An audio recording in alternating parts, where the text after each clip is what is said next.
Good evening. Welcome to the QCIS channel. We're on this channel, you get a daily dose of science, technology, engineering, and math.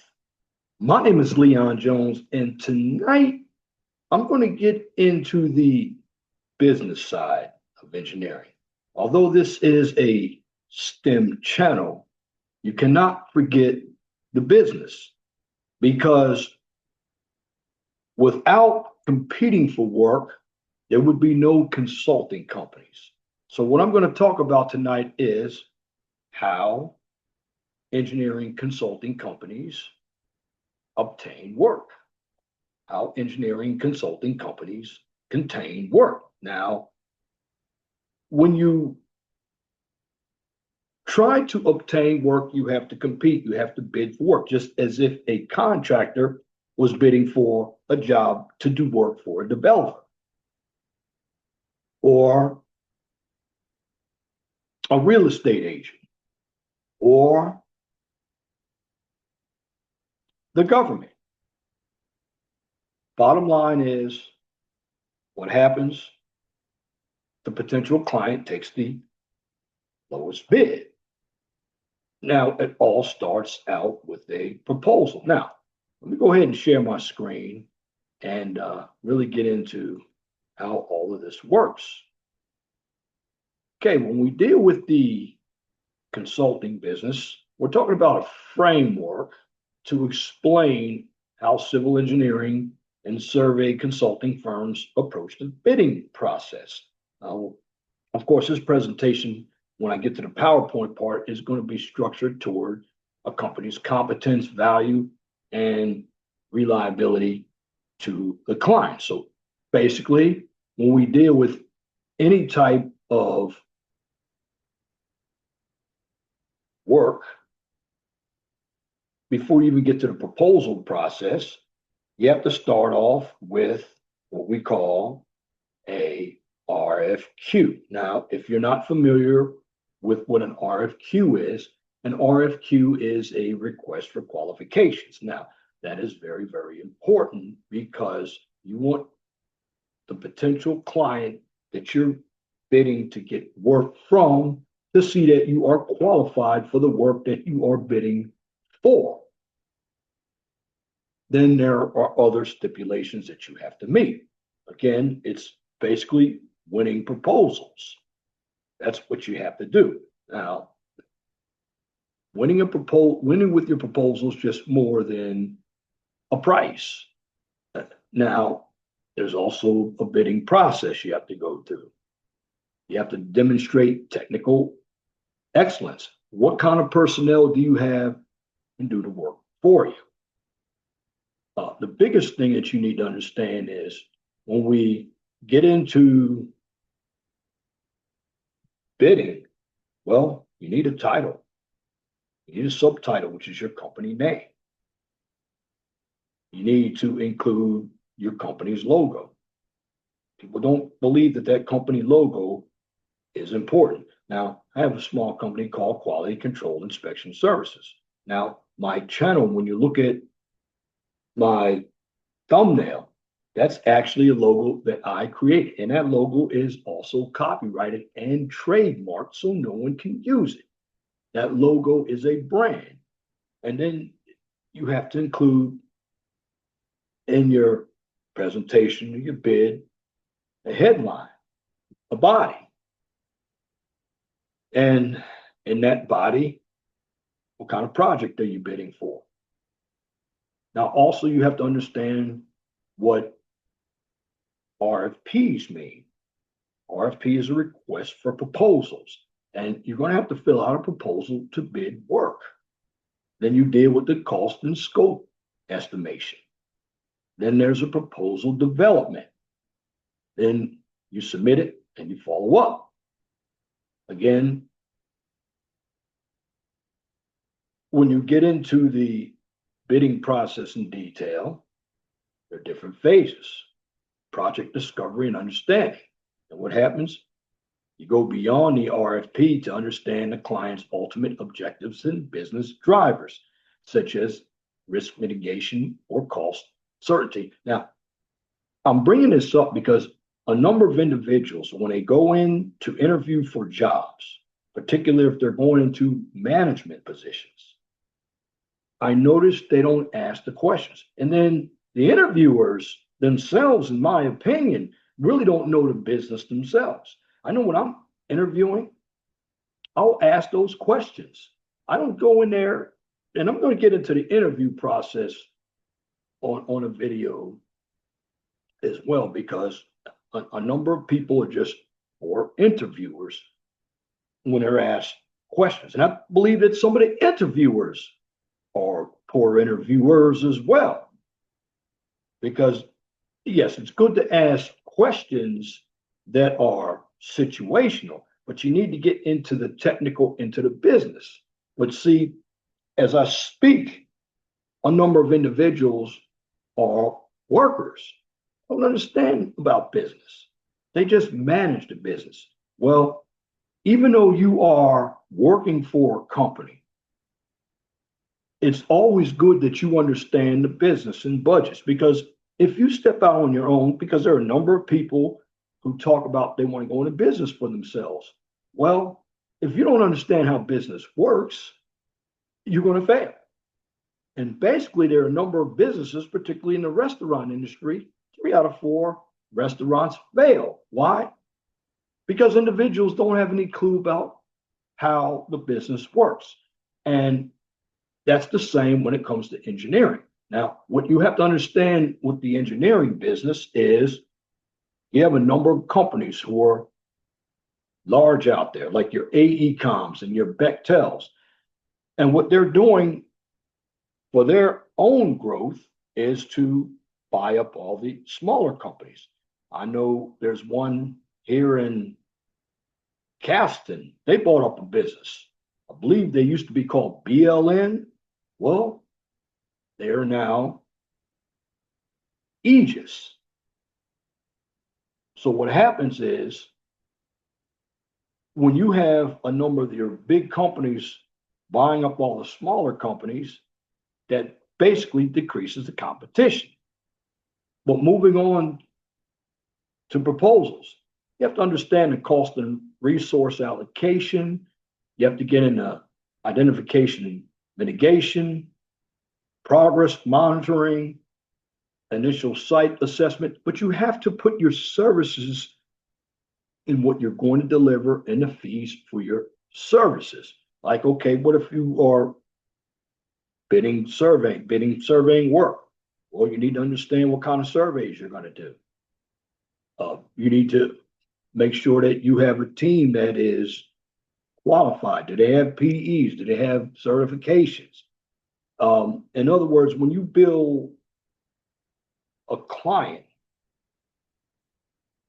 a lot of consultants have high fees. I know when I worked for the city of Indianapolis, well, the city workers didn't get paid nearly what the consultants got paid. So for a city project manager, they may be paid $60,000 a year. Well, you go to a consultant, they're making $80,000 to $100,000 a year. But you need to have a proven track record for your company, strategic pricing. You need to understand the market. That's why it's very important. You need to be dedicated to this business. When did you start? There are a lot of key factors. And it's very important. And I'm bringing this topic up because college does not really teach you how to start an engineering business for yourself. Now, I'm going to tie this to the FE and PE because I'm going to do a lot more information on the FE and PE. Now, the reason why I say it's very important when you have an engineering degree to get your FE and PE, because this is where you can go if you get tired of working in the consulting world. You can set up your own consulting and compete with other consultants.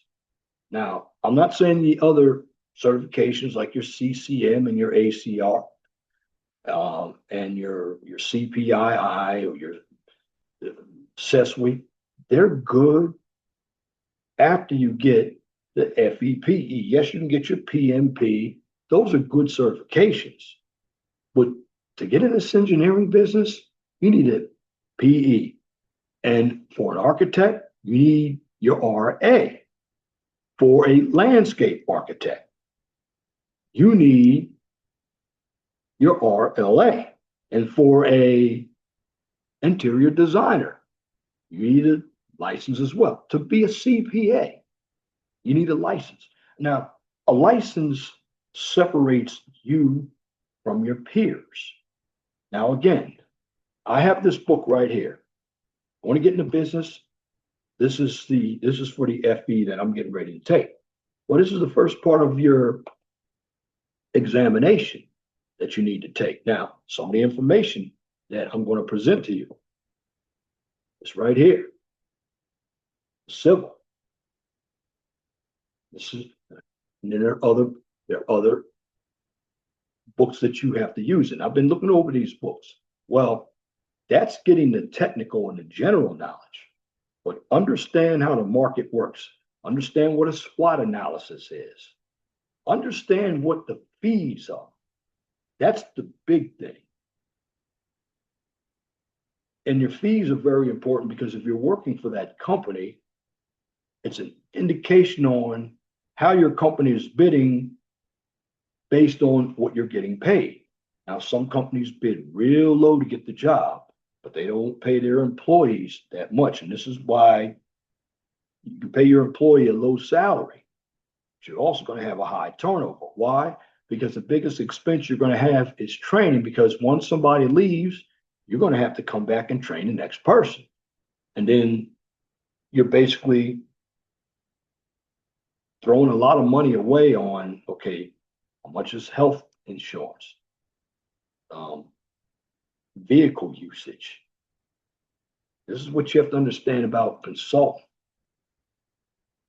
It's a business in its own right. And there are a number of consulting companies, particularly if you are in a large city. Now, Chicago, which is about 3 hours from here, I'm in Indianapolis, and Indianapolis has its own consulting companies. But if you look at Chicago, Chicago has 3 or 4 times more consulting companies than Indianapolis does. Now, Indianapolis is a capital, but Chicago is the largest city here in the Midwest. And then you have other cities. Columbus, it's the second largest city. And you have Milwaukee, St. Louis, Kansas City, Detroit, Cleveland, Cincinnati, Toledo, Youngstown, Louisville. All Louisville is considered in the South. Evansville. You have to look at a lot of these consultant companies as well, because some of them are national consultant companies. So you may have a company that's in Columbus bidding on work in Indianapolis. It happens. I know Atlas, company I work for. Well, we have an Indianapolis office, but there's an Ohio office as well. Sometimes they can bid the same work, but now what they can do is, let's say if Indianapolis has a job in Cincinnati, well, they can always use personnel out of the Cincinnati office because it's under the same system, working for the same company. And the bottom line is knowing what markets you're competing against. So there has to be a history. Now, what I'm going to do is bring up the PowerPoint.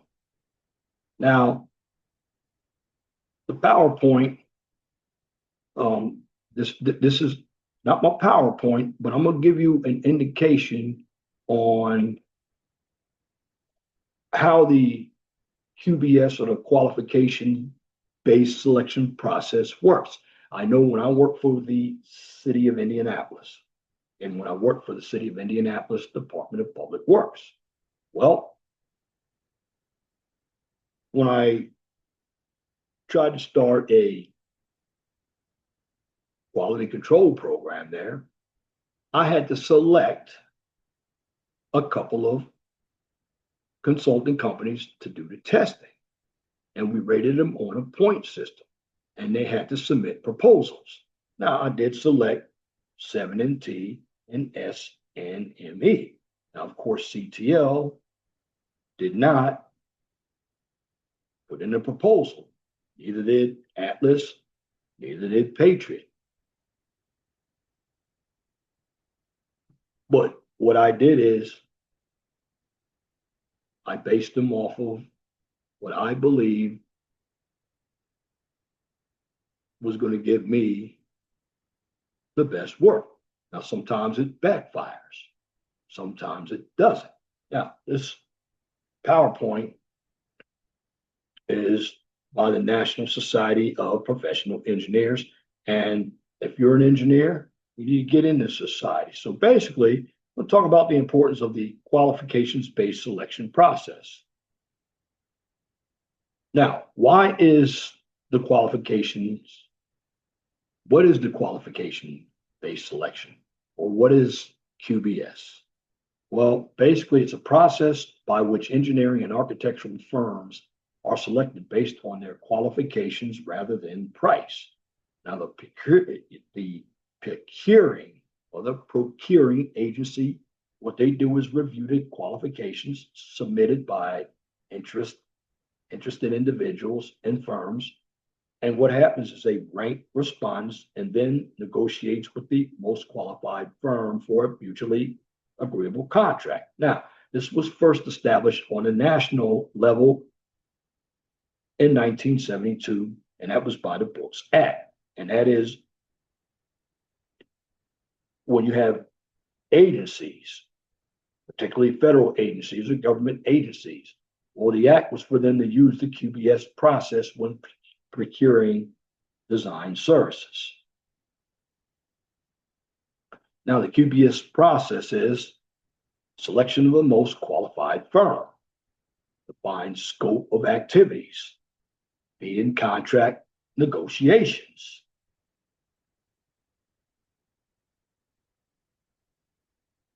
Now, here's the big thing. So you use the TRIA process. Well, how do you determine who is the most qualified? How do you determine who is the most qualified? What would you use? And I just created this acronym right off the top. It's called the TRIA process. And when I talk about the TRIA process, well, I'm talking about training. I'm talking about expertise. Then you have to have your references, your experiences, and of course, your availability. This is all part of the TRIA process. And that means a lot. And you need to fill out the paperwork correctly. That's how you become part of the selection process.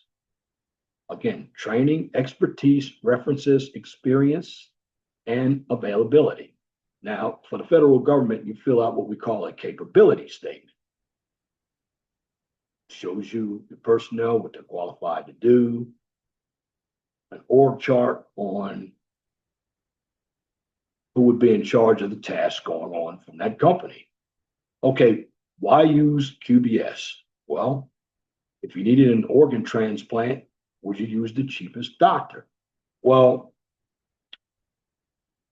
QBS is what they are supposed to use, but what is not being stated is, even though you have the expertise, when it comes to construction and even consulting firms, yes, they're going to go with the most qualified, but they're going to try to find companies with the most qualified personnel who are going to offer them services for less as well. Good services, but you're going to have developers, unless they have to, they're not necessarily going to pay the top price. It's just like everything that we do in life. We're not going to go pay the highest cost for something because we might not be able to afford it. Because again, clients have to look at their budget to see what resources they have as well. And they have to make money as well. We'll get into that later on. Now, again, the reason why we use QBS because it's a measurement that ensures that projects are designed in a manner that is safe, innovative, environmentally sound, and cost effective to construct and maintain over the life cycle of the facility. That's why we use the qualification-based selection, QBS. And QBS also allows for life cycle costs such as construction, operations, and maintenance to be factored into project design. QBS projects are designed by the most qualified firm versus the lowest bidder. QBS interviews allow agencies meaningful interaction with the design team. QBS negotiations provide for mutual scope definition. QBS allows for the quality the owner wants at a price he is willing to pay. Now, let me stop right there. They talk about the lower price. Well, this is where you have to read through all the fodder here. QBS states that they look for the most qualified, but not the lowest price. Well, the consultant is going to look at all the qualified firms. However, the client is going to select one of the firms, even if they've gone over everything, based on what he is willing to pay. Now, a guarantee the client is not going to pay an outrageous price. If you are buying anything in life, even a car, you're not looking to pay the highest price for a car. You're looking to see what you can get for your money. And for the most part, you're looking for something cost effective, something that's economical. So you're basically looking for some type of discount. And that discount is going to give you a lower price. So that's where you have to be careful when it comes to a consultant being more qualified rather than the lower price. Maybe that happens in Europe, but not here in the United States. You have to understand that QBS also creates a mutual understanding of the services needed. Now, QBS promotes communication and technical innovation as owners have the opportunity to fully define the project during the selection and negotiation process.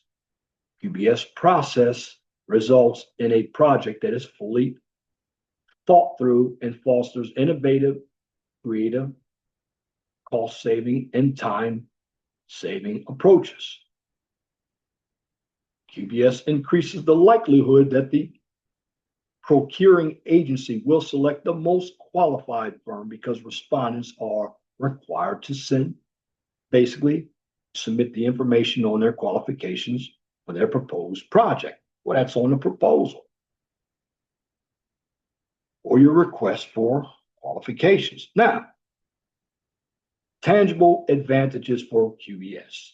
Well, now this data is very old, it's 15 years old, but it still holds true today. The numbers are a little different, but on the American Society of Engineering Companies, and this one is from January 18, 2010. That's the Engineering News Record. A lot of consulting companies get that paper. Now, this is a university basically they conducted a study on 41 projects, which that's not a large sample of projects. But here's what happened.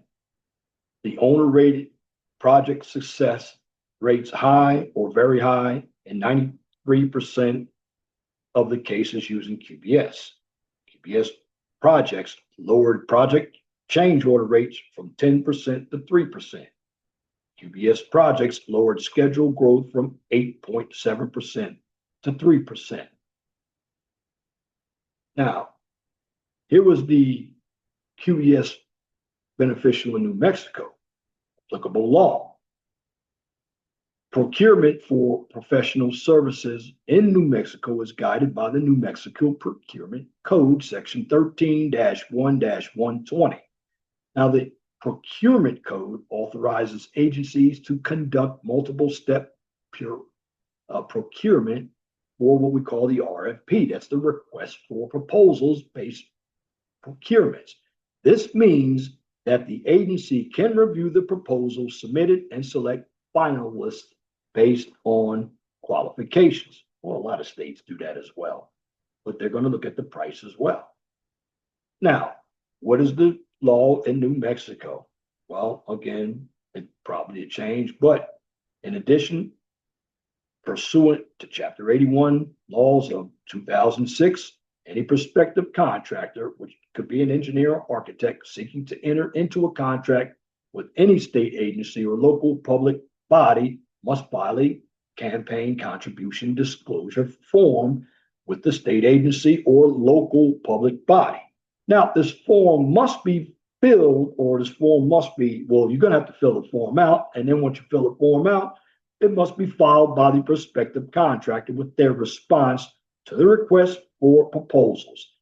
And then after that, the prospective contractor must disclose whether they, a family member or representative of the prospective contractor, has made a campaign contribution to an applicable public official of the state or a local public body during the 2 years prior to the date on which the contractor submits a proposal. Now, what is the QBS law in New Mexico? Well, by utilizing QBS, professional service firms are weighed first on competence, creativity, and performance, and second on negotiation of a fair and reasonable fee. The process begins with the owner establishing evaluation criteria and soliciting statements of qualifications from professional service firms. The owner reviews these statements on the basis of qualifications, experience, reputation, current workload, and any other specific factors.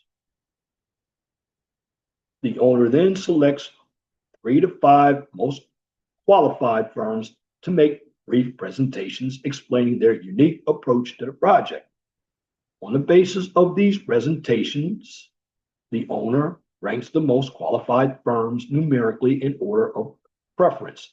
The owner and the top ranked firm then negotiate a scope of services which specifies the full range of activities, or I'm going to change activities. They're going to specify the full range of services that the firm will provide, the personnel it will commit to the project, and the schedule describing when the work is to be completed. And when an agreement is reached on a scope of work, the owner and professional proceed to negotiate a fee that is fair and reasonable to both parties. And if an agreement on compensation is reached, a contract is consummated. That's right, contract is consummated. Now, if an agreement, there's one thing you have to understand. When you have a contract that's consummated, contract is consummated, that means they're going to sign that contract. Now, if an agreement cannot be reached, negotiations with the top ranked firm are terminated. And what happens? Well, then the owner attempts to negotiate a contract with the second ranked firm. The process can be repeated as necessary until the contract is negotiated. Now, additional benefits of using QBS. It saves the owner time and money through an organized approach that gets the engineer onboarded, and that engineer has to be on board early enough to approve project planning. So by using their expertise and professional knowledge, the engineer is better able to serve the owner to achieve project goals and to maximize budget dollars. It also helps engineering firms respond better to the owner's needs because they know how to better prepare and plan for interviews based on a uniform set of criteria and information shared with all firms. And it also encourages the development of a productive partnership and team effort between the public owner and a selected engineer, thus fostering improved communication. And it also promotes improved project quality by ensuring that both the client and the engineer clearly understand the scope of work required. Now, something that the PowerPoint did not mention, it also helps networking possibilities because if you understand what the client's needs are, then you can bid on another project. And it might be even easier for you to get that project the next time as well, because you have to build relationships. That's how this business works. Again, how do you determine who is most qualified? The acronym that I just told you about, the TRIA process. TRIA stands for training, expertise, references, experience, and ability. QBS is used at the federal level and by 47 states. Even Indiana uses the QBS system as well. The position of the National Society of Professional Engineers. Well, they support the QBS process. Now, NSPE believes qualified engineers on the basis of design ability, experience, and integrity should perform all engineer services. NSPE supports the procurement of design professional services on the basis of qualifications and strongly supports Public Law 92-582, that is the Brooks A&E Act. What is A&E? Architecture and Engineering Act of 1972, which requires federal agencies to use qualifications-based selection procedures when obtaining design professional services. NSPE also supports the adoption of many Brooks laws at the state and local level. NSPE coordinates its activities in support of qualifications-based selection with the Council of Federal Procurement and Architectural and Engineering Services, a coalition of 5 professional organizations. Now, who endorses QBS? I know all these organizations, particularly coming up on the last one. But APWA, good organization, they even have their own certifications. That's the American Public Works Association. Then, if you're a lawyer, the American Bar Association in their Model Procurement Code. I know this organization as well. If you're an architect, it's known as AIA, the American Institute of Architects. Then the one that I'm talking about and where I got this PowerPoint from, the NSPE. It's the National Society of Professional Engineers. Now, here's one too that I know as well, and there are a number of firms. A firm that I've worked at named Hanson is part of it. It's known as ACEC. Now, AC and EC, you have different meetings. In fact, ACEC, they actually sponsor the RPR training that DPW has every February. And again, you have numerous companies. And this is how you build relationships in networking. And this is how you get jobs too. And that's what the PowerPoint doesn't tell you. They give you the moral and ethical and how it should be, but you have to build relationships in order to get work, particularly if you have a number of firms that are bidding the same work that you're bidding. It's a lot of competition, particularly in major cities. So the American Council of engineering companies, that's the ACEC, is one who definitely endorses QBS. Also, you have the numerous engineering technical societies, such as the American Society of Civil Engineers. Good organizations. Now, the typical QBS process: shortlist, interview, scope of services, and contract negotiation. And if you have any questions, go ahead and put it in my comment section. So basically, when we deal with the process here of consultants, of course, this PowerPoint that I presented to you, it's a framework for explaining how a civil engineering and survey consulting firm approaches the bidding process. Now, again, you have to understand what goes into bidding, RFIs, RFPs, fees. And this is why you hear the term, when you work for a consulting company, make it billable. Because you want to have at least 80, I'm going to say 70 to 80% billable, but you have to watch your budget. Because even as a consultant, if you go over your budget when somebody has bid work to you to do services, then it's a change order. And again, the change order that changes the original cost of the contract. And you want to alleviate as many change orders as possible.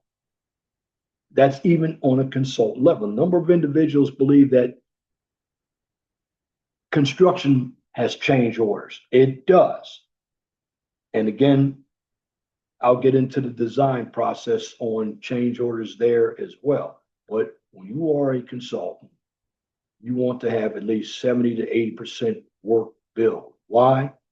Because if you are paying your employees through overhead, well, that overhead is actually taking that money that you have saved, and you're really losing it.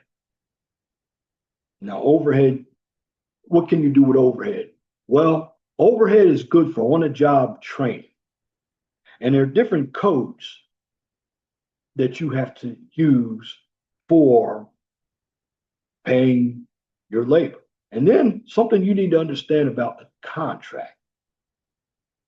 Even though I bid a contract, well, you have to look at when a contract is bid for $60,000. Well, the person that's sitting out there to do the work, like an inspector or some type of technician, they're not the only ones that build that contract. The project manager bills to that contract. You might have a professional engineer. You might have an administrator. I know when I bill a contract, depending on what it is, it's going to be worth more than I would bill as a technician. So even when you work at a consulting company, you have to be smart enough. Like if you're a project manager, like I am, and I go out in the field, I do not bill at the project manager rate.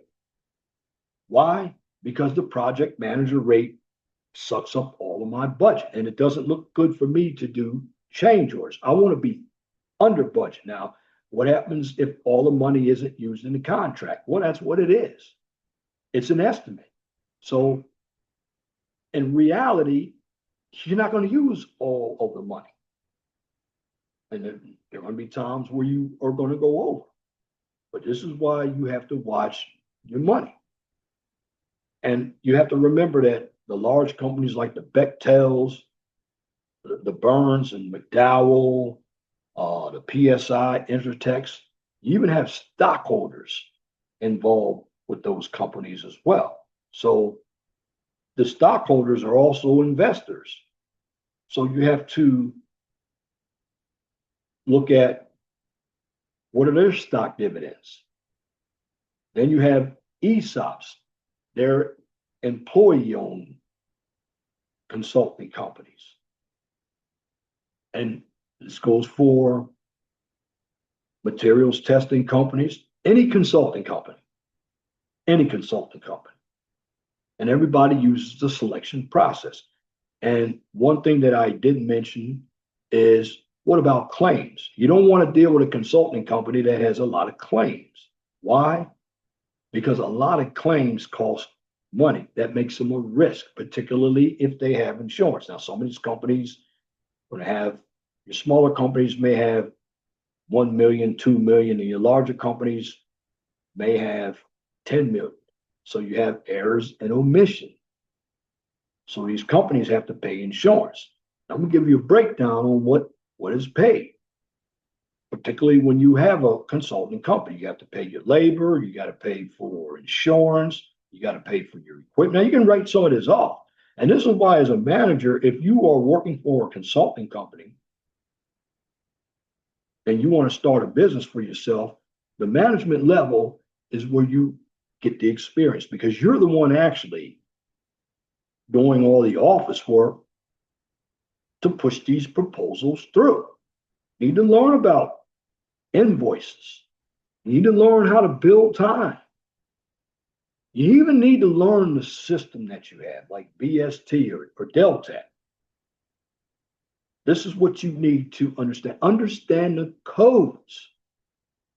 Like if you are a technician, there's a technician code. There's a project manager code. There's there's an admin code. Usually your admin codes are your overhead codes.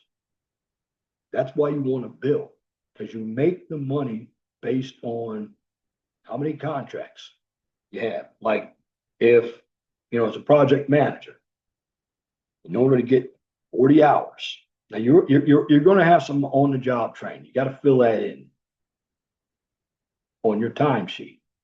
But the bottom line is, you need to have a lot of projects. Like technically, if I go out in the field, I'm hoping I can get 2 projects. If I get 2 projects in one day, and I get the 4-hour minimum, even if I work 4 hours, that's a whole day for me. And then I can take what I do for the administrative work, use it for another day. And something that I urge everybody to do, if you are an employee of a consultant, you're a manager, write the projects down that you are doing work on. Why? If you write the projects down and put down the hours, it makes it much easier for you to put that time on your timesheet, because if you forget and you don't have anything written down, then you got to go through a lengthy process. I know I made that mistake. So that's why I write everything down now. That way I don't have to remember. I mean, I'm good at memorizing a lot of things, but I do miss my fair share as well, writing and taking notes. When you're on a management level, and I'm talking about on the private sector. See, on the government sector, management is a little different. You're basically managing resources, but it's still, you want to make sure that you have resources. But with the government, you work from fiscal year to fiscal year. So you still have to look at, well, what's your budget for fiscal year 2026? What was it for 2025? You have different budgets. This is why you may have some years where you get more projects. If you're on the government level, some years you get less, because your state may get a budget, but how much of that budget is going to your department in the government? That's what's not asked. Now, I know for most governments, the largest agency, or one of the largest agencies is, if you're in the city, DPW, which is the same as Department of Transportation, because you have more overhead, you have more labor, more cost. So they're going to get a large sum of money. Now, places like your Parks Department, or maybe your Like Indiana, we have high DOA, they might get less. Why? Well, you don't have as many people working in your department. Again, you have a smaller department. So you have to think about that as well. But in the end, just wanted to go over how the consulting process works. I'm going to try to one of these days give you an example when I get back in this topic again, so I can show you how you process your time. If I can find a dummy timesheet, I will put it up there and I will make up some rates and I will show you the process in its entirety. Tonight was an overview so you can see how the consulting world works. This is why it's very important for a number of you to get your FE and PE. You work 10 years, 15 years for a company, step out on your own. Get into a management position, understand how management works. Because when you own your own business, you are the manager, you are the person. That's why you should get into a management position. Start at the front line where you're doing all the work, and then try to move into an upper management position. Now, everybody's not going to be a deputy director or a director, because I will tell you when it comes to government jobs, your deputy director and your director, they're appointed positions. So when a new administration comes in, you might be out of a job. So if you are one that can work through any administration, learn that management, get what you can. And once you understand how consulting works, get into it. You can do pretty well for yourself. But it's not just having the expertise / the qualifications. It's also building relationships. Because the more relationships you build, the better it is for you to gain access to more projects and to keep your company growing. That's the basis. When you're in the private sector, you have to worry about growth. When you're in the government, you don't have to worry about growth. Government is pretty much, when it comes to making money, they might make money on fees, but they don't really make profit. It's the private sector. And that's why a number of individuals today are having problems with the president. The president is a private sector guy because everything without the private sector, the government can't get paid. And people need to understand that. So I brought on this topic so you can understand the business of consulting, particularly if you are an engineer, architect, a surveyor, or even a contractor in construction, or a landscape architect or an interior designer. That's why licensing is more important. It's more important than any certification you need because you go a lot further with your license.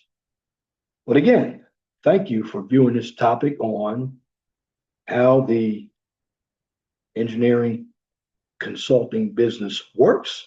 If you like what I just presented, please comment, share, and subscribe. And if you are looking for some social and political content, check out my main channel, the 411 Talk Zone Radio Show channel, right here on YouTube. Now, here's where you can find me. For the 411 Talk Zone Radio Show channel, you can find me on YouTube, X formerly Twitter.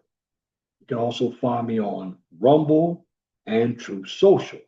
And for the QCIS channel, you can find me right here on YouTube, X formerly Twitter, and LinkedIn.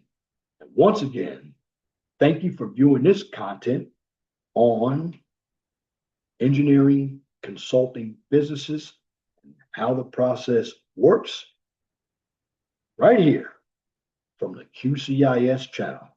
On this channel, get a daily dose of science, technology, engineering, and math. Until next time, my name is Leon Jones. I want you all to have a wonderful and gracious evening.